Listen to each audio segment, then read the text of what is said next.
कोलकाता अस्पताल केस की पूरी गुत्थी सुलझाने के लिए सीबीआई जांच में जुटी हुई है। बता दें कि आरजीकर मेडिकल कॉलेज के पूर्व प्रिंसिपल इस भयावह घटना के बाद से ही सवालों के घेरे में है। सीबीआई संदीप घोष से अब तक 100 घंटे से ज्यादा पूछताछ कर चुकी है। वहीं इस बीच संदीप घोष की मुश्किलें बढ़ गई हैं। मीडिया रिपोर्ट्स के मुताबिक कलकत्ता हाई कोर्ट ने RG Kar medical college and hospital के करप्शन के जांच की जिम्मेदारी सीबीआई को सौंप दी है। बता दें कि पश्चिम बंगाल की ममता सरकार ने आरजीकर मामले की जांच करने के लिए एक एसआईटी बनाई थी। हालांकि अब ये जांच सीबीआई करेगी। गौरतलब है कि आरजीकर मेडिकल कॉलेज के पूर्व डिप्टी सुपरिटेंडेंट अख्तर अली ने संदीप घोष पर भ्रष्टाचार के साथ साथ डेड बॉडी और बायोमेडिकल कचरे की तस्करी समेत कई आरोप लगाए थे। ये उनके करप्शन के अगेंस्ट में, उनके मैल प्रैक्टिस के अगेंस्ट में, फाइनेंशियल लिटिगेशन और कुछ स्कैम था जिसके अगेंस्ट में मैंने कंप्लेन लगाया था। आज मैंने हाई कोर्ट में केस भी फाइल किया है, क्रिमिनल केस किया है। वो केस रजिस्टर हो गया और उसका वो कल एडमिशन हियरिंग है।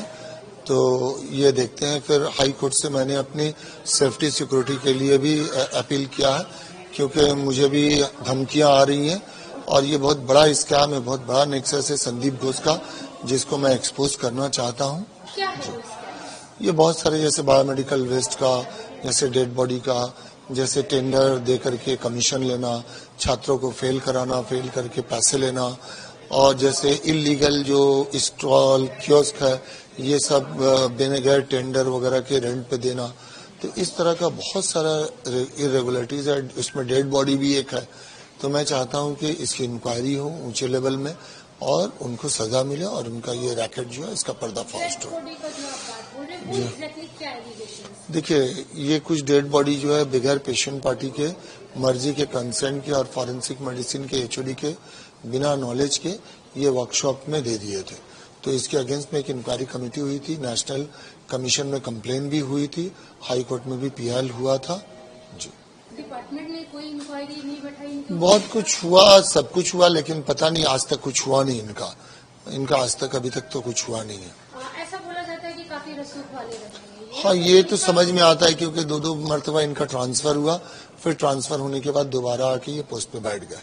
आपको लगता है कि डायरेक्ट जो हेल्थ मिनिस्टर है उनका इनके साथ में कोई? नहीं, ये मुझे नहीं लगता और ये मेरे लिए बोलना मुनासिब भी नहीं होगा, क्योंकि जो चीज मेरे नॉलेज में नहीं है मैं कैसे बोल सकता हूँ। आपका भी वहाँ से ट्रांसफर किया गया था, क्या वजह थी? ट्रांसफर क्योंकि मैंने इनका पर्दाफाश किया था, इनको एक्सपोज किया था, तो इसलिए मेरा ट्रांसफर इन्होंने करवाया। लेकिन देखिए, ट्रांसफर एक चीज है कि सरकारी नौकरी में ट्रांसफर हो ही सकता है, उससे मैं घबराया नहीं हूँ, न परेशान हूँ। ये जब केस चल रहा था तो जो आरजीकर के रोगी कल्याण समिति के चेयरपर्सन है, उन्होंने कहा था कि यहाँ काफी ग्रुप चलते हैं 2-3, जिसका शिकार संदीप घोष को बनाया जा रहा है। नहीं, ये गलत बात है। संदीप घोष खुद करप्टेड आदमी है और वो एक माफिया के जैसा।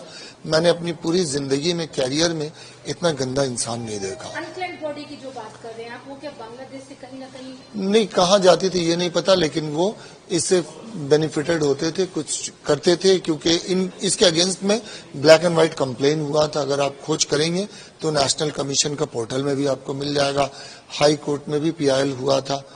तो जो अभी अक्यूज्ड अरेस्ट हुआ है, वो क्या संदीप को जानते थे पहले से?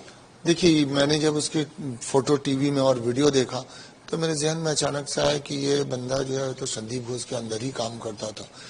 तो बस ये जानता था, ये मुझे नहीं पता, लेकिन मैंने उसको डॉक्टर संदीप घोष के साथ देखा था। 2 साल पहले आप जब वहाँ पे थे, सारे एलिगेशंस? 2 साल पहले नहीं, मैं सितंबर 2023 में वहाँ से आया हूँ। 2 साल अभी सारे नहीं हुआ। एलिगेशंस तब के हैं। अब ये इंसिडेंट हुआ है, तो इसमें संदीप घोष का इन्वॉल्वमेंट आपको कहाँ तक लगा है? देखिए, ये जो इंक्वायरी चल रहा है तो इसके लिए मेरा अभी बोलना मुश्किल है, क्योंकि ये एक्सपोज होंगे। अगर कुछ इन्वॉल्वमेंट होगा तो अवश्य एक्सपोज होंगे। लास्ट क्वेश्चन, क्या आप सीबीआई के पास जाएंगे हेल्प के लिए? देखिए, मैंने कोर्ट को फाइल किया करप्शन और ये जो स्कैम है इसके अगेंस्ट में, और आज हाई कोर्ट ने उसको रजिस्टर भी कर लिया। कल एडमिशन हियरिंग है। हाँ, मैंने सीबीआई और ईडी को इंटरवीन करने के लिए कहा है, क्योंकि ये बहुत बड़ा नेक्सस संदीप घोष चला रहे, इसको तोड़ना, एक्सपोज करना जरूरी है। ये भविष्य के लिए, बच्चों की जिंदगी के लिए, ये देश के हित में होगा, इसलिए मैं कोशिश करूँ। बता दें कि कोलकाता अस्पताल की इस भयावह घटना के बाद से ही 2 शख्स सबसे ज्यादा सुर्खियों में हैं। पहला संदीप घोष और दूसरा इस रेप और मर्डर का आरोपी संजय रॉय। अख्तर अली ने तो यहाँ तक दावा किया था कि संजय को उन्होंने संदीप घोष के साथ कई बार देखा है। इस वजह से भी ये सवाल उठ रहा है कि क्या संजय की हरकतें संदीप घोष नहीं जानते थे, क्योंकि संजय के दोस्तों ने यह दावा किया है कि संजय हमेशा शराब के नशे में रहता था। उसके दोस्तों ने यहाँ तक दावा किया है कि वो शराब के नशे में बेकाबू हो जाता था।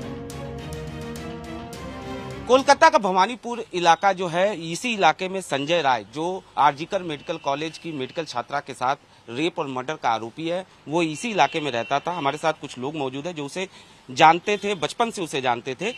संजय राय के बारे में अगर आपसे जानना चाहें, किस तरीके का इंसान था वो, क्योंकि बताते हैं कि वो अक्सर शराब पिया करता था। सर मेरा नाम पहले स्पोर्ट्स में था, संजय रॉय भी स्पोर्ट्स में था, हम लोग भी स्पोर्ट्स में थे, खेलने जाते तो वहाँ पर वो ब्रिगेड है ना अपना, वहाँ पर लेडी लोग को देख के गलत नेचर से कुछ बॉडी में टच कर देता था। ठीक है सर, फिर वो अपना रेड लाइन एरिया में सब पहचानते उसे। अच्छा, रेड लाइट एरिया में अक्सर जाता था? हाँ, वो चेतला वाला। अच्छा, सब पहचानते उसे, फोटो दिखाने से पहचान जाएंगे वो। मतलब फिर उसके जो शादी हुआ, 4-5 शादी हुआ, अगर जान पहचान करके शादी कराता तो आसपास वाले बोल देते इसका आगे शादी होया हुआ है। ठीक है सर, तो इसका ये छोटी बहन जो है वो खाली जाती थी कालीघाट मंदिर से शादी करा के लेके आ जाती थी। कोई ऐसा मतलब कोई फेस्टिवल, मतलब कोई ये क्या बोलता है उसको, अरे मतलब कोई धूमधाम से शादी नहीं हुआ। धूमधाम से शादी नहीं। अच्छा, एक चीज और समझना चाहेंगे कि अक्सर वो शराब, आप लोगों के साथ बताइए, ये जा रहा है कि शराब वो जब पीता था तो हिंसक हो जाता था। नहीं, शराब पीने क्या मेन प्रॉब्लम मेन सर है उसको मेन मतलब क्या, उसको शराब पीने के बाद वो शैतानी हरकत में आ जाता था। कोई भी लड़की, वो पाड़ा का लड़की लोगों को देख के, कोई भी लड़की को देख के वो मतलब पीछे करता था या कुछ भी ऐसा करता था। एक बार मेरे खुद की दीदी है, नाम है उसका, अभी वो नहीं रहती, शादी हो गए, तो वो बोली थी मेरे को भी एक बार वो रास्ता में टोकने की कोशिश किया था। मैं दीदी बोली थी कि भाई लोगों को बोलूंगा मार खिला दूंगा। अरे चाबी ला के गाड़ी तो दे देना भाई। अच्छा, अपनी पत्नी के साथ भी उसके रिलेशन के बारे में बता रहे हैं कि अच्छे नहीं थे, उसको भी वो प्रताड़ित करता था। हाँ, वो तो सुने सर कि अपना वाइफ को वो हाथ मार धार करता था। फिर जब वो लड़की जब डेट कर गई तो वो लड़की का मम्मी कालीघाट थाना में आके रिपोर्ट भी लिखा के गई थी। अच्छा, रिपोर्ट भी लिखा के। अच्छा, आपसे समझना चाहेंगे, आपकी भी लड़ाई उससे हुई थी, किस बात को लेकर लड़ाई हुई थी? और एक बार मेरे साथ लड़ाई हुआ था, क्योंकि हम रहते ये मंदिर शीतला माता मंदिर के पास में, तो हम घर से निकले तो देख रहे पाड़ा में मारपीट हो रहा है, झगड़ा हो रहा है, माता फाड़ा पड़ी है। किसके लिए हो रहा है? बोले ये संजय के लिए। तो मैंने उसे मारा, झूठ नहीं बोलूंगा, मैंने उसे मारा, क्योंकि उसके वजह से पूरा पाड़ा में झगड़ा लग गया। अच्छा, आपकी भी लड़ाई हुई थी, किस बात को लेकर लड़ाई हुई थी? क्या वो पी पा के भैया बोला तो वो पी के था, और हम लोग भी यहाँ गांजा पीते, वो तो दारू पीता था, हम लोग तो दारू पिए नहीं भैया, हम लोग बाबा का भक्त थे, ओरिजिनल बात जो बोले बाबा का, हम लोग गांजा पीते भैया। ठीक है, हम वही उसको बात बोला, भाई दारू पी रहे थे, बाबा का प्रसादी है तो उधर हट के पी, नहीं तो यहाँ से चल जा। तो वो नहीं जाने मांग रहा था, ठीक है, चिलम लेकर इसी कर दिया था। मेरा गर्म हो गया माथा, उसको धक्का फक्का दे के भागा। जो मैम थी, सीधा सा सवाल, कोई बात